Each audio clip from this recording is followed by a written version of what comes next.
रानू चिड़िया की बेटी गुड़िया और उसकी सहेली मीना चिड़िया अपनी अपनी टोकरी उठाए जंगल में भोजन की खोज कर रही थी। मीना, मैं फूलों की तरफ जा रही हूँ और आप घने जंगल की तरफ जाएं। अगर मुझे कोई खाने की चीज़ मिली तो मैं आपको आवाज़ दे दूँगी और अगर आपको कुछ मिले तो मुझे बुला लेना। ठीक है, ऐसे मिलकर काम करने से हमें भोजन जल्दी मिल जाएगा। गुड़िया फूलों की तरफ चली जाती है और मीना घने जंगल की तरफ। फूलों के पास एक छोटी सी तितली बैठी हुई थी। वो रो रही थी। मेरे पंख में कांटा चुभ गया है, मेरे पंख में बहुत दर्द है। गुड़िया तितली को रोता हुआ देखती है और उसके पास आती है। गुड़िया छोटी तितली के पंख से कांटा निकालती है। आप तो बहुत नाजुक हैं, फिर आप इन कांटेदार फूलों के पास क्यों आती हैं? फूलों के बिना हम तितलियों का क्या जीवन? ये फूल हैं तो हम हैं। आपका शुक्रिया, आपने मेरी मदद की। मुझे अपने लिए भोजन लेने जाना है, क्या मैं अब जाऊं? आप क्या खाती हैं? फल, फूल या फिर अनाज? जो भी मिल जाए, फूल, फल और अनाज हम सब खा लेते हैं। आप मेरे साथ चलें, मेरे पीछे पीछे। मैं आपको एक ऐसे जंगल में लेकर जाऊंगी जहाँ फलदार पेड़ हैं और अनाज के खेत। क्या सच में आप मुझे किसी ऐसे जंगल ले जाएंगी? हाँ, आपने भी तो मेरी मदद की है, फिर मैं क्यों ना आपकी मदद करूं? मेरे साथ चलें। छोटी तितली, मैं अपनी सहेली मीना को भी बुला लूं। गुड़िया मीना को आवाज़ देती है। मीना, मीना यहाँ आओ, मीना यहाँ आओ। गुड़िया आवाज़ दे रही है। लगता है गुड़िया को भोजन मिल गया होगा। मीना जल्दी से गुड़िया के पास आती है। मीना, हमें हमारी इस छोटी दोस्त के साथ जाना है। फिर मीना और गुड़िया छोटी नाजुक तितली के साथ उड़ती हैं। वो तितली मीना और गुड़िया को घाटी के उस पार ले जाती है। घाटी के उस पार एक जंगल था। उस जंगल में फलदार पेड़ थे। मीना और गुड़िया इतने सारे फलदार पेड़ देखकर हैरान हो जाती हैं। गुड़िया, आपको इस जंगल से फल लेने के लिए पहले इस जंगल के राजा तोते के पास जाना होगा। तोता राजा अगर इजाज़त देगा तो फिर ही आप इस जंगल से फल ले सकती हैं। तितली दोस्त, शुक्रिया हमें ये जंगल दिखाने के लिए। आप हमें तोते राजा के पास ले जाएं। तोते राजा का महल जंगल के बीचों बीच है, आप वहाँ जाएं।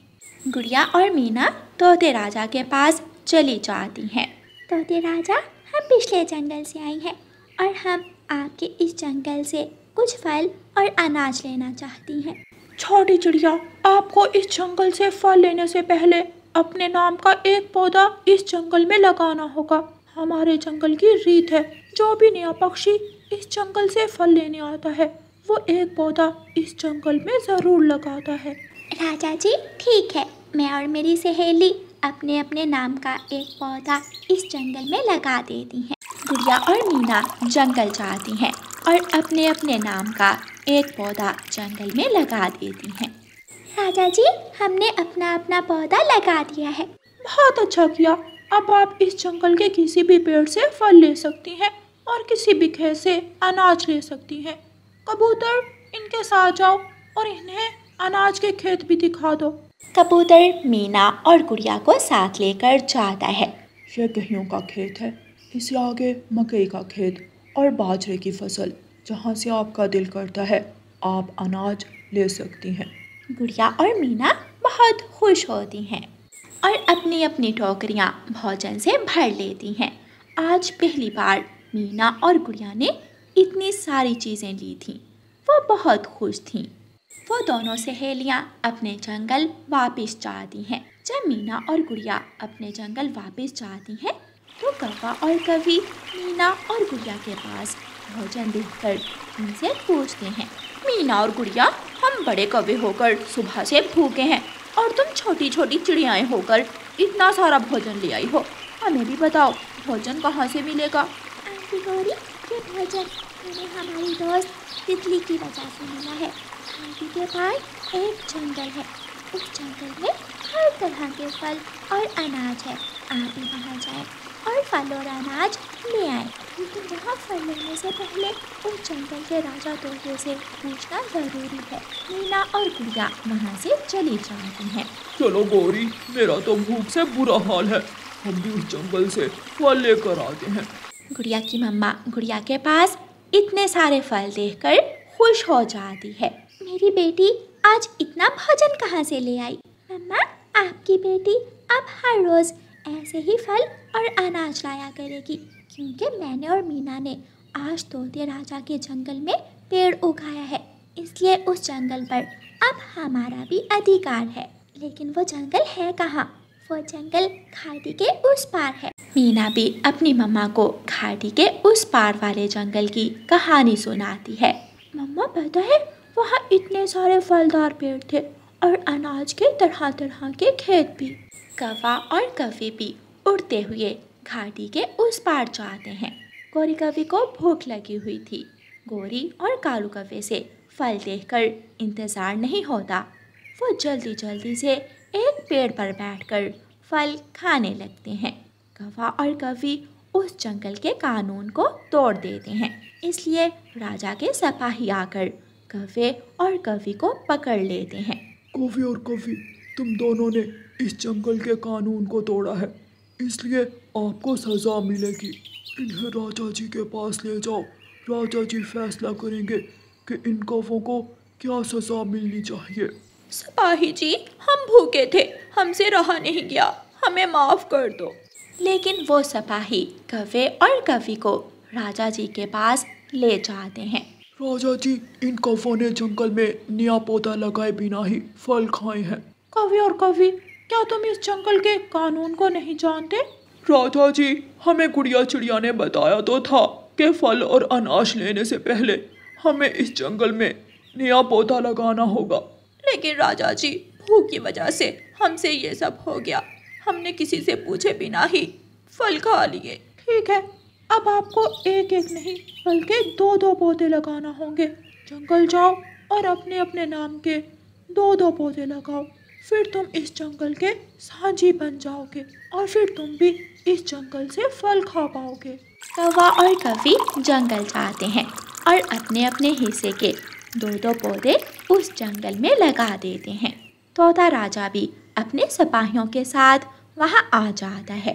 कौवा, जो कानून हमारे जंगल है, अगर हर जंगल में ऐसा ही हो तो किसी भी जंगल में फलदार पेड़ों की कमी ना हो।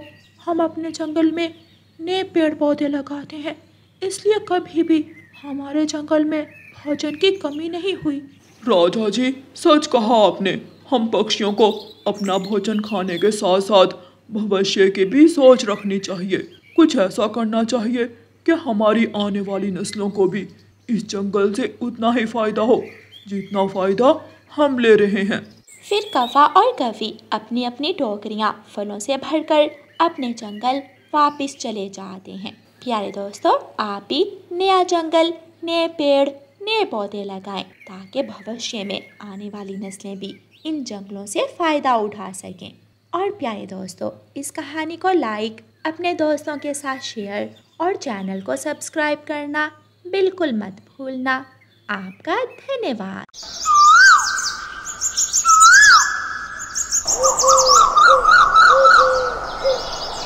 रात का समय था। गुड़िया अपनी मम्मा के साथ अपने घर में लेटी हुई थी।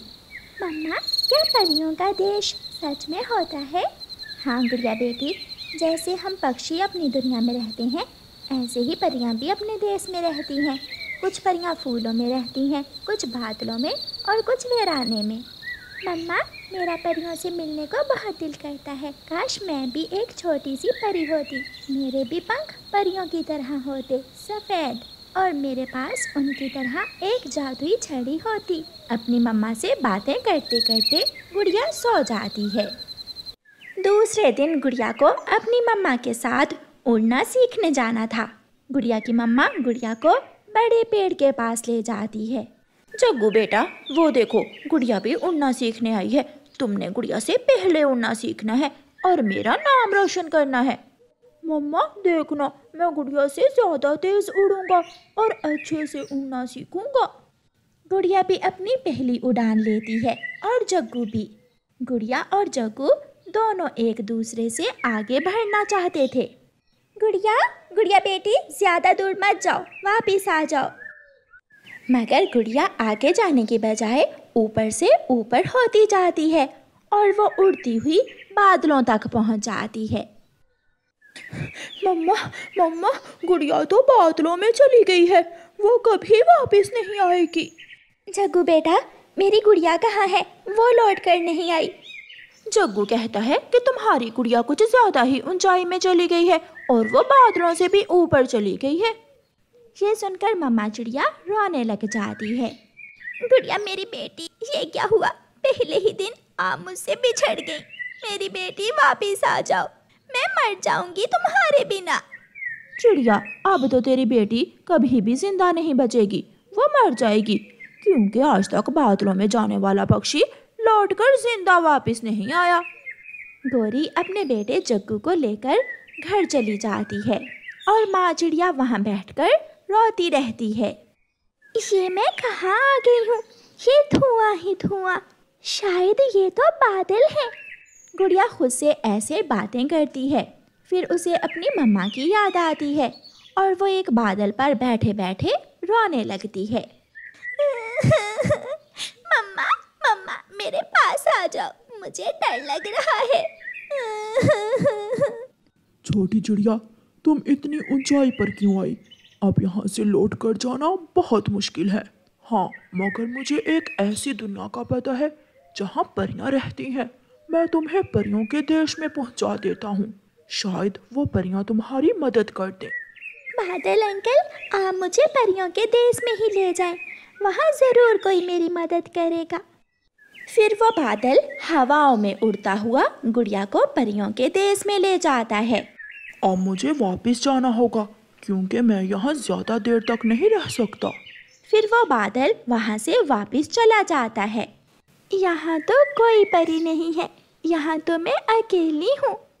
हर तरफ फल ही फल और फूल ही फूल थे। गुड़िया को भूख लगी हुई थी। गुड़िया सामने वाले पेड़ से एक मीठा फल तोड़कर खाने लगती है। थोड़ी देर बाद वहाँ एक छोटी सी परी आ जाती है। चिड़िया, तुम चिड़िया हो? हाँ, मैं किसी को देख रही थी, माफ करना, मैंने पूछे बिना यहाँ से फल खा लिया। मैंने पहली बार किसी को यहाँ देखा है। चिड़िया, आप यहाँ कैसे आई हो? गुड़िया छोटी परी को सारी बात बताती है। और वह बादल मुझे यहाँ छोड़कर चला गया। प्लीज मेरी मदद करें, मुझे किसी तरह मेरे घर पहुँचा दें। मेरी मम्मा मेरा इंतज़ार कर रही होंगी। मैं तो बहुत छोटी हूँ, मैंने भी आज पहली बार ही उड़ना सीखा है। आप मेरे साथ मेरे घर आइए, मम्मा बताएंगी कि अब हमें क्या करना होगा। फिर गुड़िया छोटी परी के साथ उसके घर चली जाती है। आप बहुत सुंदर हो छोटी चिड़िया। आंटी परी, मुझे मेरे घर वापस जाना है, मुझे मम्मा की चिंता हो रही है, मम्मा परेशान होंगी। बेटी चिड़िया, हम अपने देश से दूसरे देश में नहीं जाती, मगर मैं किसी तरह आपको आपके घर तक ज़रूर पहुंचाऊंगी। सारी रात गुड़िया छोटी परी से बैठी बातें करती रहती है। क्या आपको कभी आपकी मम्मा से मार पड़ी है? हाँ, एक बार मुझे मार पड़ी थी जब मैंने घोंसले में सूसू कर दिया था। ये सुनकर छोटी परी हंसने लग जाती है। मुझे भी इसी बात पर एक बार बहुत मार पड़ी थी। प्यारे दोस्तों, रानो चिड़िया की ऐसी कहानियाँ सुनने के लिए YouTube सर्च बार में रानो चिड़िया की कहानी लिखें या फिर ये बटन दबाकर बोलकर कहें रानो चिड़िया की कहानी। दूसरे दिन गौरी कव्वी सुबह सवेरे ही चिड़िया के पास जाती है। चिड़िया चिड़िया, अपना दिल संभाल लो, मैं तुम्हें एक बहुत बुरी खबर सुनाने वाली हूँ। गौरी, क्या हुआ? सब ठीक तो है? मैं पहाड़ों पर गई थी, वहाँ तुम्हारी बेटी के टूटे हुए पंख पड़े हुए थे। शायद तुम्हारी बेटी वहाँ गिर गई होगी और मर गई होगी। नहीं, मेरी बेटी के साथ ऐसा नहीं हो सकता। चिड़िया, अगर मेरा विश्वास नहीं तो जाकर देख लो। रोती हुई चिड़िया पहाड़ों की तरफ चली जाती है और गोरी कौवी चिड़िया के घर में पड़ा हुआ सारा दाना चुराकर वहां से भाग जाती है। कालू जी, मैंने चिड़िया को झूठ बोलकर पहाड़ों पर भेज दिया और उसका सारा दाना चुरा लाई हूँ। गोरी, वो चिड़िया पहले ही बहुत दुखी है। माँ चिड़िया पहाड़ों पर जाकर रोती रहती है। छोटी परी बेटी, आप गुड़िया के साथ जाओ और ये फूल अपने साथ लेती जाओ। ये फूल आपको दिशा बताता जाएगा। गुड़िया खुश हो जाती है और अपनी दोस्त छोटी परी के साथ वहां से निकलती है। थोड़ी दूर जाकर छोटी परी और गुड़िया एक जगह बैठ जाती हैं।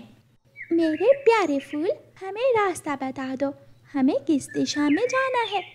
यहाँ से सीधा जाओ और जिस जगह ये बड़ा नारियल का पेड़ हो वहाँ से सागर की तरफ बढ़ जाना। दोनों सहेलियाँ फिर से उड़ती हैं। उड़ते उड़ते वो दोनों नारियल के बड़े पेड़ के पास पहुँच जाती हैं। छोटी परी, मेरा नारियल खाने को दिल कर रहा है, क्या मैं नारियल खा सकती हूँ? हाँ, मैं भी नारियल खाऊंगी। दोनों गुड़िया और छोटी परी नारियल के पेड़ से नारियल तोड़कर खा रही थीं कि गुड़िया को किसी की आवाज़ सुनाई देती है। बचाओ बचाओ, मेरी मदद करो। छोटी परी, कोई हमें बुला रहा है, हमें जाना होगा। जब छोटी परी और गुड़िया नदी पर जाती हैं तो छोटी सी तितली नदी में गिरी हुई थी। गुड़िया, मैं नदी में नहीं जा सकती, अगर मेरे पंख भीगे तो मैं मर जाऊंगी। ठीक है दोस्त, ये काम मैं करती हूँ। फिर गुड़िया छोटी तितली के पास जाती है और उसे अपनी चोंच से उठाकर नदी से बाहर लाकर छोड़ देती है। आप बहुत सुंदर हो और बहुत अच्छी। आपके पंख तो मेरी दोस्त छोटी परी जैसे हैं। हाँ, क्योंकि इन तितलियों के पंख मेरी मम्मा ही रंगती हैं। फिर तितली को सुरक्षित जगह पहुंचाने के बाद गुड़िया और छोटी तितली गुलाब के फूल से दिशा का पूछती हैं। सागर के सामने जो जंगल आएगा वो गुड़िया का जंगल ही है। शाम से पहले ही छोटी परी गुड़िया को लेकर उसके घर तक पहुंच जाती है। मम्मा चिड़िया अपने घर के बाहर बैठी हुई थी। गुड़िया पीछे से जाकर अपनी मम्मा को आवाज़ देती है, मम्मा मैं आ गई।